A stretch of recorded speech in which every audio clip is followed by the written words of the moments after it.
தஞ்சாவூர்லாம் சுற்றி பார்த்துட்டோம் அந்த முதல் வீடியோவில். இப்போ அடுத்து நம்ம வேளாங்கண்ணி தான் போக போகிறோம். வேளாங்கண்ணி போகிறதுக்கு கிட்டத்தட்ட ஒரு 8 மணி போல் ஆகிடுச்சு. ஸ்ட்ரெயிட்டாக நம்ம பஸ் ஸ்டாண்டில் தான் இருக்குது அந்த ரூம் புக் பண்ணுற இடம். ரூம் பார்த்திங்கன்னா டெபாசிட் 500 ரூபா, ரூம் சார்ஜ் 500 ரூபா. ஸோ 2 ரூம் புக் பண்ணியிருந்தோம் 1000 ருபீஸ்க்கு. ஸோ நம்ம எப்போ நம்ம அந்த ரூமை விட்டு வெக்கேட் பண்ணுறோமோ அப்போ அந்த டெபாசிட் நமக்கு ரிட்டர்ன் பண்ணிவிடுவாங்க. ரூம்லாம் ரொம்ப நல்லா இருந்தது. எங்களுக்கு அலோகேட் பண்ண பிளாக் பார்த்திங்கன்னா பிளாக் 2. ஸோ அதை நாங்கள் தேடி போகிறதுக்கே வந்துட்டு தெரியல. ஆக்சுவலாக அங்கே இருந்த செக்யூரிட்டிகிட்ட தான் கேட்டோம் எப்படி போகணுன்ட்டு. ஏன்னா நிறைய பிளாக் இருந்தது. அவர்கிட்ட கேட்டு அப்படியே போயிட்டுருந்தோம். இதுதான் நாங்கள் தங்கின இடம். கரெக்டாக நல்லா இருந்தது இடம் பார்க்குறதுக்கு. எல்லா லக்கேஜும் எடுத்துக்கிட்டு ரூம்குள்ளே போகணும். கிரவுண்ட் ஃப்ளோர்லேயே புக் பண்ணியிருந்தால் கொஞ்சம் ஈஸியாக இருந்திருக்கும். என்ன பண்ணுறது, கிரவுண்ட் ஃப்ளோரில் எப்போவுமே வந்து ஃபுல்லாகவே இருக்குது. இந்த தடவையும் எங்களுக்கு ஃபஸ்ட் ஃப்ளோரில் தான் கிடச்சிது. ஸோ இருக்கிற லக்கேஜ் எல்லாம் தூக்கிட்டு ஃபஸ்ட் ஃப்ளோரில் போய் சேரத்துக்குள்ளே கொஞ்சம் கஷ்டமாக இருந்தது. ஒரு லிஃப்ட்டு அந்த மாதிரி இருந்தால் கொஞ்சம் நல்லா இருந்திருக்கும். ஃப்ளோர் ஏறி போயிட்டோம். எங்களுக்கு அலாட் பண்ண ரூம் நம்பர் எங்கன்னே தெரியல. அது எங்கன்னு தேடி பார்த்துட்டு 2 ரூமும் பக்கத்தில் தான் இருந்தது. பரவாயில்ல. ரூம்குள்ளே போய் பார்த்தீங்கன்னா 3 பெட்டு இருந்தது. 3 பெட்டு, ஒரு பாத்ரூமு, வெளியவே வந்து கண்ணாடி வாஷ் பேஷன்லாம் இருந்தது, 2 ஃபேனு. ரொம்ப நல்லா இருந்தது. காத்தோட்டமாக ரொம்ப ரிலாக்ஸாக இருந்தது. பார்க்குறதுக்கு க்ளீனாகவும் இருந்தது. ஒரு ரூமு, ஆக்சுவலாக 2 ரூம் புக் பண்ணோம். இங்கே ஒரு ரூமு, பக்கத்தில் இன்னொரு ரூமு. அங்கே தான் நாங்கள் ஸ்டே பண்ணோம். இங்கே வந்துட்டு மாமா எல்லோரும் இருந்தாங்க. நாங்கள் வந்துட்டு அம்மா, நான், பிரதீப் எல்லாம் அங்கே ஸ்டே பண்ணிக்கிட்டோம். 2 ரூம் எடுத்ததுனால இன்னும் ரொம்ப நல்லா இருந்தது. ஒரு கம்ஃபர்டபுளாக இருந்தது எல்லாருக்குமே.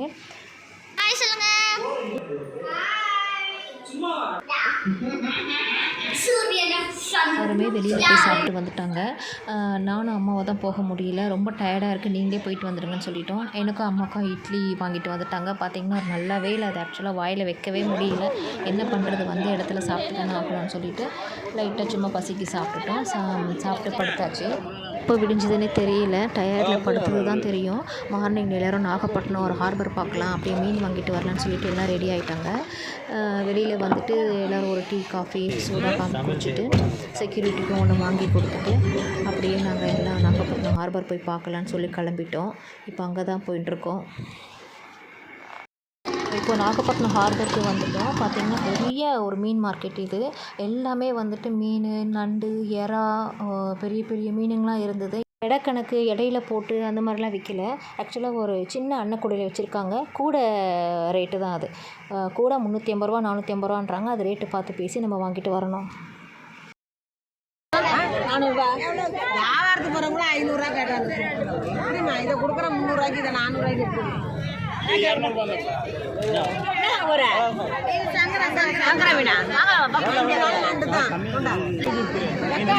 எடுத்துருப்பாக்கா வியாபாரத்துக்கு கொண்டு போறாங்க. 500 ரூபாய் கேட்டாங்க, நான் கொடுக்கல.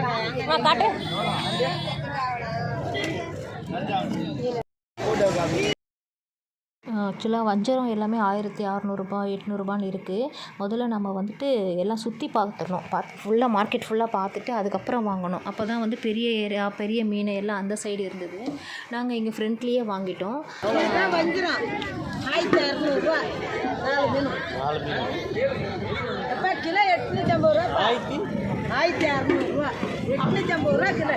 எவ்வளோ தர என்ன, எவ்வளோ தர இப்போ வஞ்சிரம்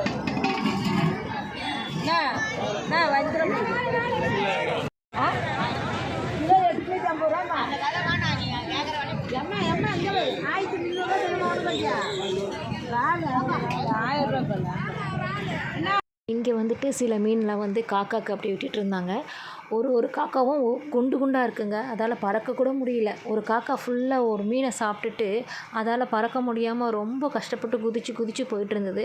அதை எடுமான்னு என் பாப்பா கிட்ட சொன்ன வீடியோ, ஆனால் அது மிஸ் ஆகிடுச்சு, எடுக்க முடியாமல் போயிடுச்சு.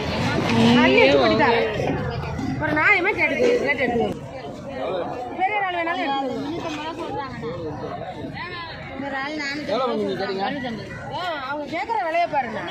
ஒரு சின்ன கால் கொட்டுறாங்க. அவங்க தான் எத்தனை பேரை காப்பாற்றுறாங்க அவங்களுக்கு தெரியாது. அதுதான் உங்களுக்கு தெரியும். அவங்களுக்கு நீங்க தான் சொல்லணும். இப்போ இருக்கிற விலை அதிகமாக பார்த்து கேட்டாங்க, பார்த்து போடுங்க. எத்தனை கூட வேணும் உங்களுக்கு? 350 ரூபா கொட்டிக்கோங்க. எத்தனை கூட வேணும்? ஒரு கூட போதுமா? ஒரு கூட இருக்கிற ஆளுகளை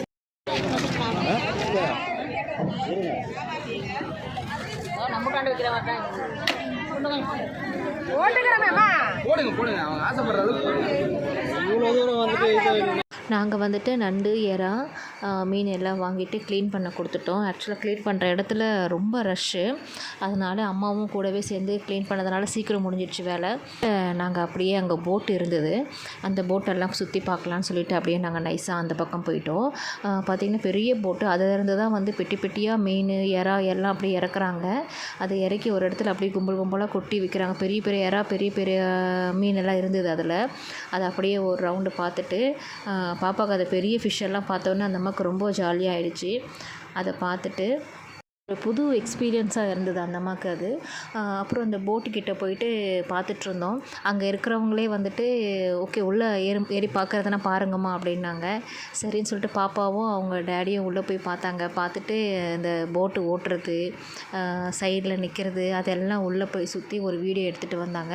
அந்த அம்மாவுக்கு அதெல்லாம் போய் பார்க்குறது தான் ஃபஸ்ட் டைம் ஆக்சுவலாக போட்டுக்குள்ளே போகிறது. போட்டுக்குள்ளேருந்து அப்படியே கடலில் பார்க்குற மாதிரி பார்த்துட்டு இருந்தா ரொம்ப சந்தோஷமாக இருந்தது. அங்கே இருக்கிறவங்களாம் ரொம்ப நல்லா பேசினாங்க, ரொம்ப நல்லா பழகுறாங்க.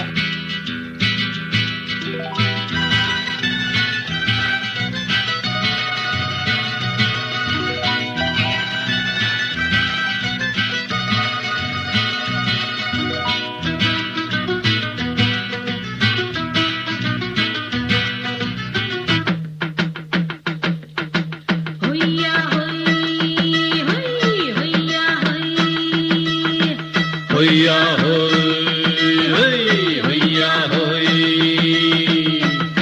ನೆಲ ಅದು ವಾನದ ಮೇಲೆ ಪಲಾನದು ಓಡದ ಮೇಲೆ ನೆಲ ಅದು ವಾನದ ಮೇಲೆ ಪಲಾನದು ಓಡದ எல்லாம் பார்த்துட்டு மீனெல்லாம் வாங்கிட்டு அப்படியே வர வழியில் அங்கே ஒரு டிஃபன் கடை இருந்தது, இட்லி கடை.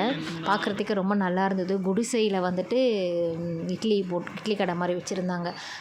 இட்லி, தோசை, அந்த கல் தோசை அந்த மாதிரிலாம் போட்டு கொடுத்தாங்க. கேட்க தான் கொடுப்பாங்க. சுட சுட நல்லா இருந்தது ரொம்ப. அந்த கடையும் ஒரு வித்தியாசமாக இருந்தது. ஆக்சுவலாக வந்து சர்ச்சு பக்கத்தில் இருக்கிற கடைங்கள்லாம் அப்படி இருக்காது, அங்கே நல்லாவும் இல்லை. இது வந்து ஊர் உள்ள இது ஹார்பர் பக்கத்தில் வர வழியில் இருந்தது. அதனால் அங்கேயே டிஃபனை முடிச்சிட்டோம். கடையும் ரொம்ப நல்லா இருந்தது. உள்ள இட்லி தோசையும் ரொம்ப நல்லா இருந்தது. எல்லோரும் சாப்பிட்டுட்டு திருப்தியாக சாப்பிட்டோம். நைட்டு வேறு டிஃபன் சரியில்லை இல்லைங்களா, அதனால் மார்னிங் நல்லா இருக்குன்னு சொல்லிட்டு இந்த கடையிலே சாப்பிட்டுட்டோம். அதனுடைய வெளியில் பார்க்கும்போதும் நல்லாயிருக்கு. அங்கே ரோட்டு மேலே வெங்காயம் விற்றுட்ருந்தாங்க, சின்ன வெங்காயம்.